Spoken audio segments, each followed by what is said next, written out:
कैसे हो भाई सभी प्यारे प्यारे छात्रों, आप सबका स्वागत है आपके अपने चैनल टीचर्स अड्डा पर। मैं हूं आयुष चौहान। उत्तर प्रदेश में हम देखते हैं कि अखबारों में भर्ती आती रहती है, भाषण में भर्ती होती रहती है, बहुत सारी ऐसी चीजें चलती रहती है। मेरा एक वो डायलॉग भी मैंने पिछले साल दिया था, उत्तर प्रदेश की धरती भाषण में भर्ती। पर इस बार चीजें अलग है। क्यों अलग है, कैसे अलग है? देखो, शिक्षा सेवा चयन आयोग का गठन हुआ।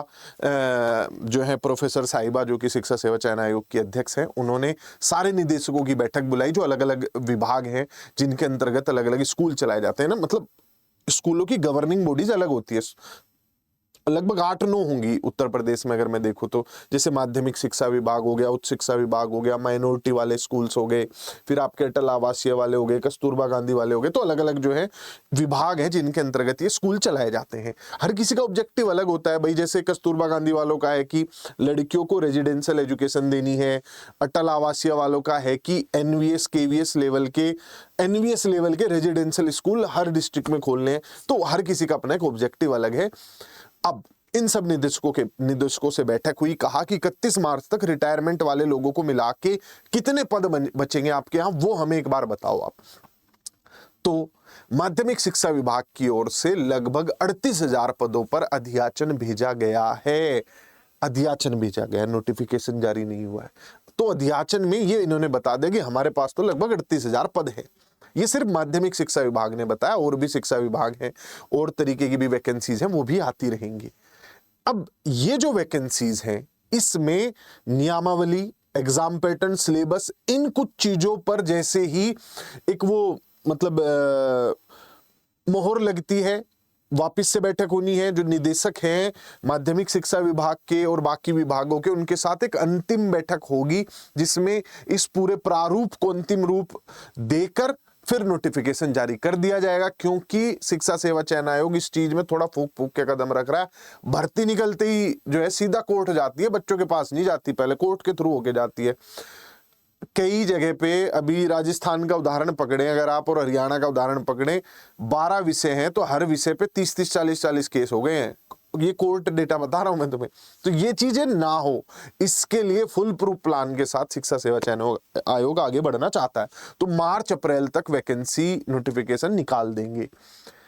अब इस बार, पिछली बार भी ऐसी खबरें आती रहती है अखबार में, मैं बहुत मजाक उड़ाता हूँ इन चीजों का। मैं भाषण में जब योगी जी कह देते 60,000 पदों पर भर्ती करवाएंगे, मैं उसका भी मैंने काफी मजाक उड़ाया। लेकिन इस बार मतलब एक वो पॉजिटिव वाइब है, जैसे चीजें चल रही हैं, स्टेप वाइज चल रही हैं, और जो ऑर्डर होता है चलने का, भाई सभी विभागों से बैठक की, कहा अध्याचन भेजो, मार्च तक जितने लोग रिटायर हो जाएंगे वो सारी चीजें हमें बता दो। फिर अब नियमों को लेकर बात हो रही है, नियमावली बनी हुई है, पर फिर भी एक बार फाइनली नोटिफिकेशन जारी करने से पहले एक बार ये लोग देखना चाहते हैं, फिर नोटिफिकेशन जारी किया जाएगा। तो चीजें बहुत बढ़िया तरीके से चल रही हैं। आपको क्या करना है, पीआरटी, टीजीटी, पीजीटी, सबसे ज्यादा भर्ती होगी टीजीटी पीजीटी स्तर पर। प्राथमिक में उतने पद खाली नहीं है, अनुपात समानुपात की कहानी बना के उस चीज को जुटला देते हैं। 3,500 पद भेजे गए हैं प्राथमिक के, लेकिन टीजीटी पीजीटी लगभग 35,000 वैकेंसी, बहुत बड़ी भर्ती होगी ये उत्तर प्रदेश के इतिहास में, अगर 35,000 पदों पर नोटिफिकेशन आ जाता है तो। अब सबसे मुश्किल आपको देखने में पीजीटी लगता होगा, भाई सबसे आसान पीजीटी है। बिहार में 22,000 पद थे वर्ग 11-12 के, लगभग सिर्फ 12,000 पदों पर रिजल्ट जारी हुआ, 10-12,000 सीटें खाली रह गई, एलिजिबल कैंडिडेट ही नहीं मिले। तो पीजीटी आपको देखने में मुश्किल लगता है, लेकिन उतनी क्वालिफिकेशन वाले लोग बहुत कम होते हैं, और जब वहां तक लोग जाने की इच्छा ही नहीं रख रहे, पीजीटी देख के पहले ही डर जा रहे हैं कि पीजीटी यार, हम तो पीआरटी टीचर लग जाए वही बहुत है, ये सोच के लोग पीआरटी पे रुक जाते हैं। इस वजह से पीआरटी में भीषण संग्राम होता है, और बहुत तगड़े तगड़े छात्र हैं वहां पर एग्जाम क्रैक करना। मतलब मैं मानता हूं इस चीज को, कहीं पे भी DSSS भी पीआरटी, केवीएस पीआरटी, इन्हें क्लियर करना पीजीटी के मुकाबले बहुत मुश्किल है। पीआरटी में भाई बहुत कंपटीशन है। तो पीजीटी अगर आप हैं, टीजीटी अगर आप सोच रहे हैं, आप एलिजिबल हैं, तो आज से पढ़ना शुरू कीजिए। पहले पढ़ चुके हो, तैयारी मतलब एक ही होता है ना कि हमने सर क्लास कर ली थी, जो नोट्स बने हुए नहीं पढ़ो भाई। बार बार नोटिफिकेशन या भर्ती आने पे बैच नहीं खरीदने होते। दिल्ली की तुमने तैयारी की होगी, बिहार की होगी, राजस्थान में आरपीएससी ग्रेड 1 ग्रेड 2 आया हुआ है, हरियाणा में भर्ती आई हुई है, तो आपने कहीं की तो तैयारी की होगी। रेलवे की तैयारी, तो जो आपकी वो तैयारी है उसी को आगे लेके चलो, उसी को आगे बढ़ाते रहो। आपके नोट्स बने होंगे पुराने, उन्हें रिवाइज करना शुरू करो।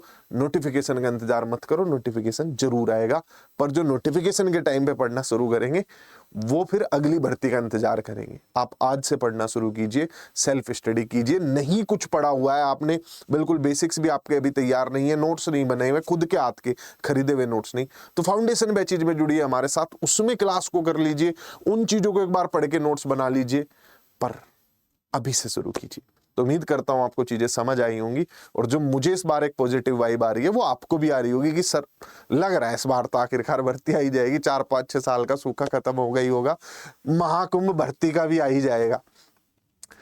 तो पढ़ना शुरू कीजिए। नीचे गूगल फॉर्म लगवा रहा हूं, उसमें अपनी डिटेल्स बताइए, आप किस सब्जेक्ट की तैयारी कर रहे हैं, टीजीटी, पीजीटी, पीआरटी, किस लेवल पे, वो बताइए। आपकी जितनी मदद हो सकेगी करेंगे। तब तक के लिए bye bye, take care. Channel को सब्सक्राइब कर लीजिएगा ऐसे ही अच्छी अच्छी खबरों के लिए।